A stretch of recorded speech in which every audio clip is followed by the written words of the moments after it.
पहाड उर्वर तराई तीनों काला काला राम पृथ्वीकाश बुद्धवल्ली गौर पुटवला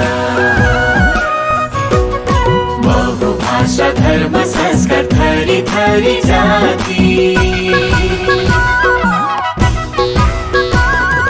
बहुभाषा धर्म संस्कार थरी थरी जाति बसता पूर्ण कोट मुस्कुराउँछन् माथि मणि मुकुन्द ओझर सिंह चितगढीको बाटो घिउ बेचेर नुन साट्ने पुर्खाको यही बाटो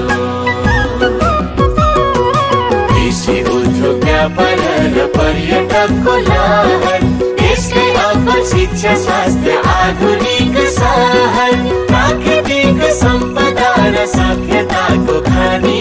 सिद्ध भूमि बुटवलवासी हामी भाग्यमानी हाम्रो खस्यौली राम्रो बाटोली